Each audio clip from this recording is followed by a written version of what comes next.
Okay, welcome everybody to the Not Hebrew School podcast. My name is Aaron Eisman. I am the very lucky rabbi of Ma'ar at NYU and Lower Manhattan Schools. I am joined by a graduate of NYU, Elizabeth Savetsky. How are you, Lizzie? Baruch Hashem, the sun is shining. It's Friday. I'm talking to the rabbi. My favorite rabbi. Don't tell anyone. Shh. Occasionally, everything lines up just to be, everything's perfect. So it's about to get much more perfect. And I say this a lot, but I will venture to say that this might be the most important podcast or the most important message that anyone can ever hear. And although it's a bold statement, it's very easily backed up because this week's Torah portion is the Ten Commandments, through which the entire world was shaped. And so it's a bold statement, but I just hope I don't fumble the message because it is so vital, so powerful, and so important to internalize for us and for the entire world. So let us jump right in. Are you ready? Okay, yes, I am ready to dive in head first into the Ten Commandments. Let's go. Okay, so the Ten Commandments. You know that the Mishnah and really Kabbalah teach a very profound idea. Although we have the Ten Commandments, there are a number of tens in the Torah and Judaism. There's the 10 plagues. When God created the world, the Mishnah says he created the world with 10 statements. And everything in the world, the whole universe was created by those 10 statements. But the first statement was yesh me'ayin, something from nothing, ex nihilo. In other words, we don't have that nowadays. Everything comes from something. Right? A person has a disease, they go to the doctor, they say, what's it from? Or what's it caused by? Where'd it come from? So the doctor will tell you, or the doctor will say, I don't know. But the doctor will never say it comes from nowhere. It just appeared. Everything comes from something. It transforms energy, matter, whatever it is, but there's nothing that comes from nothing. The first statement that God said in creating the world was yesh me'ayin, something from nothing. So basically, when God said his first statement, that first statement was yesh me'ayin, something from nothing. It was that something was the seed for the entire universe.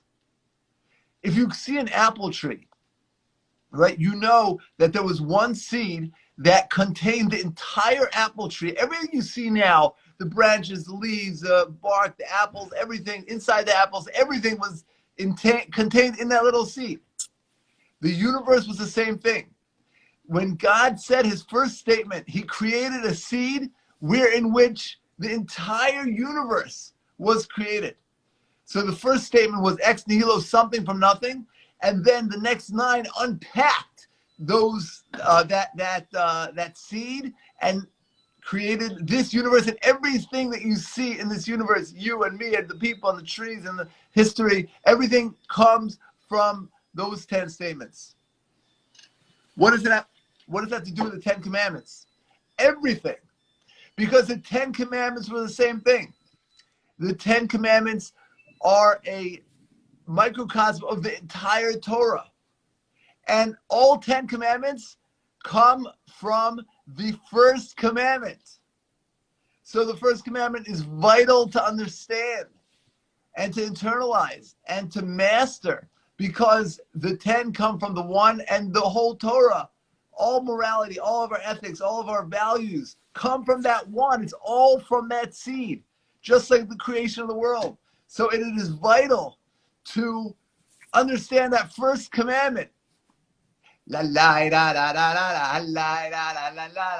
you ready to jump into the first commandment? So if I told you, Rebbetzin, that you have to return lost objects, you would understand how to do that. If I tell you you have to honor your parents, you would understand how to do that. If I tell you you have to give charity, you would understand how to do that. But I'm going to tell you the first commandment, and I want you to tell me how to do it. I want you to do it. I'm going to give the commandment, and anyone who's listening can share below how to fulfill this commandment. You ready? This is the first commandment, which is the seed of every single mitzvah in the Torah, of every commandment, of every deed. This is the seed of it all. So let's understand the seed. You ready? Here we go. The first commandment is, dun, dun, dun, dun. I am Hashem, your God. I'm the Lord, your God, who took you out of the land of Egypt. Do it. There's no how to. It's just, it's a statement. It's not a. Which part of 10 commandments wasn't clear? It's a commandment. I am the Lord, your God, who took you out of the land of Egypt. You're right, Robinson. It doesn't seem like a commandment, but it's part of the 10 commandments. It's a commandment. What is the commandment?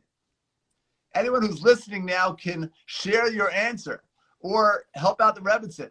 I would say see God in everything. Okay, expound. But the Egypt part, it's a little. We did discuss this last week. The Egypt portion. Why do we bring that into everything? And I believe that you said it's because when we talk about Egypt, we're bringing ourselves in. Because it was we met God. In order to leave Egypt, we had to do our own action. Okay, so very good, Robinson. You kind of spoiled it because you hit the nail on the head. Oh, did I? Okay, sorry. Fumble a little bit. So sorry. Okay, it's smart. Sorry, guys. I am a good student. What can I say? You're 100% right, and a couple people also responded below the correct answer. That I am the Lord your God who took you out of the land of Egypt. That means, notice, I am in your life. In other words, notice God didn't say, I am the Lord your God who created the world, right? That's a much bigger accomplishment to create the world than to take us out of Egypt, right? Bringing a swarm of locusts is nice, but creating locusts is more impressive. Bringing a swarm of wild animals is impressive, but creating wild animals is even more impressive. Yeah. So why did God say, I'm the Lord your God who took you out of the land of Egypt? You know why? Because I'm still intimately involved in your life. And yes, I created nature, but I will manipulate nature for you. I can change nature for you. And everything that happens in your life, that which is natural and the supernatural is all supernatural. Right, as we spoke about last week, just because we're not used to swarms of locusts, that's amazing. Whoa, what a miracle. But we need to be just as inspired by a locust and by seas and splitting. If we're impressed by the splitting of the sea, shouldn't we be impressed by the existence of a sea?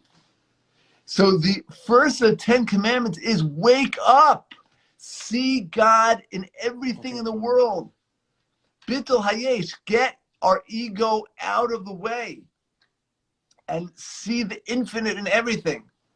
Walk outside, see the trees and the sky and the people and the animals and the grass and the trees, and you see everything and see God within it. See the God holiness is definitely in my coffee right now. Exactly. So, don't just drink a coffee, but appreciate that coffee. It's hot and it's refreshing and it's an upper and it wakes you up, right? That who created that system? So if you ask a scientist, well, there's caffeine and the caffeine grows and it does. I don't know exactly how it works, right? But instead of that's true that there is a science behind it. But what's behind the science? Who created the coffee bean? That ability? The coffee. Where'd the coffee bean come from? How did it happen? So the mitzvah, the first of the 10 commandments, is notice God in everything. And as Rabbi Victor Miller said, the difference between a great person and a not great person is the amount of time they spend thinking about Hashem. And therefore, every single one of the mitzvot is laced with this idea in order to get us to focus and to think about the Creator. There's a beautiful, custom that I started, but it's a very Jewish idea called hisbodedus.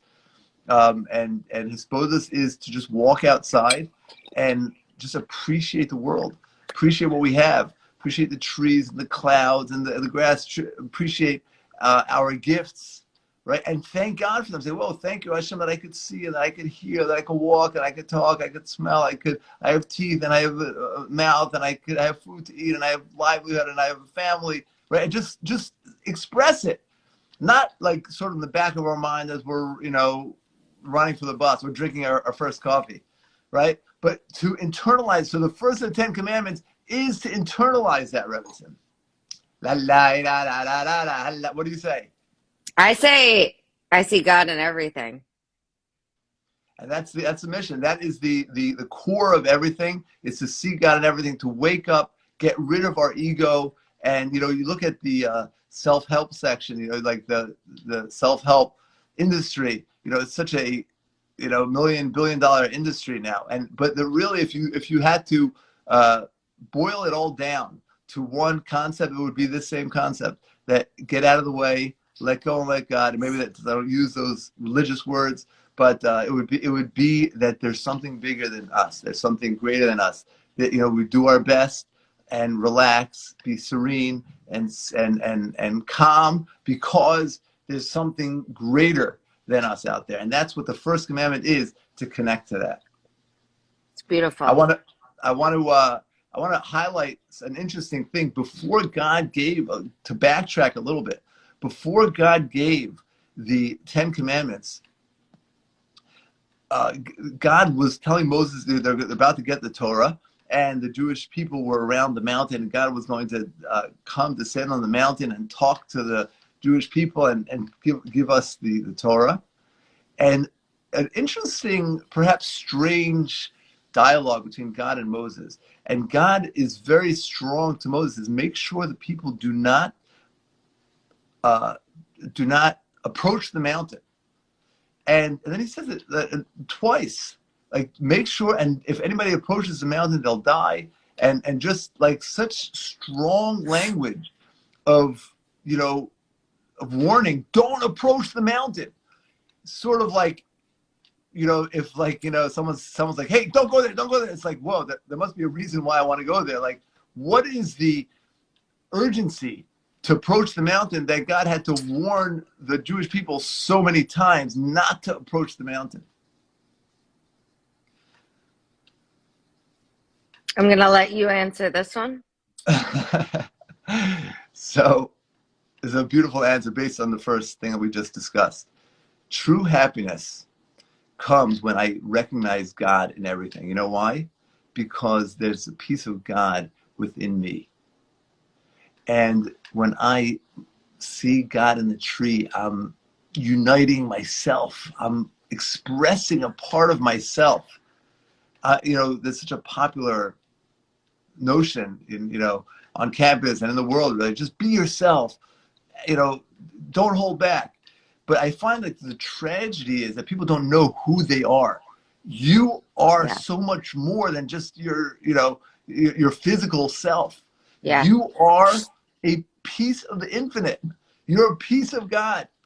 So true happiness comes when you see God in everything, because then you're completing yourself. You're sort of finishing the puzzle. You're connecting yourself to the entire world.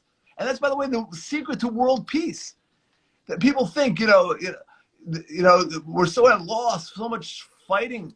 But this is a secret. If I see the godliness within myself, I could see it within the world. And then we're all one, and fighting is ridiculous. I we're all connected. My left arm never fights with my right leg, even though they're very different. Why? Because they're all part of the same body. So in the same way, we need to see God in the entire world. And that's the first of the 10 commandments. And that also explains why God says, don't approach the mountain. Do you know why? Because when you see me so clearly, there's an incredible urgency to connect, to complete yourself. and they want to, whoa, there's me. There, like I want to be a part of. I want to feel completed. And God was saying, there's no shortcuts. The way you do it is by looking at the trees and looking at the grass and the people and the animals and looking at yourself and looking at your coffee and looking at the world and seeing me in the world. Because the ultimate way of achieving wholeness is through hard work, right? I want to look at my phone and you know, I don't know, waste time, play some game or check out what my friend had for breakfast this morning. But instead, I put my phone away and I look out, open my eyes, and I look out at the world and I appreciate godliness in it. So God says, don't approach the mountain, don't approach the mountain, don't approach the mountain. It's going to be so tempting to approach the mountain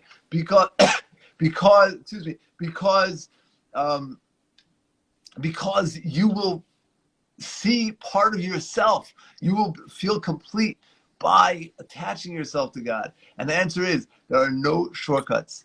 There are no shortcuts in approaching the mountain. You need to work your way there, and then you can feel complete. So the lesson from this week's Torah portion, my friends, is again check it out. The 10 Commandments are, you know, the foundation of everything, but the message from the first and the lessons are that this is how we truly express ourselves, by letting go, letting God, seeing God in everything, and attaching ourselves to the infinite. And in this way, really completing ourselves in a true way. Yeah.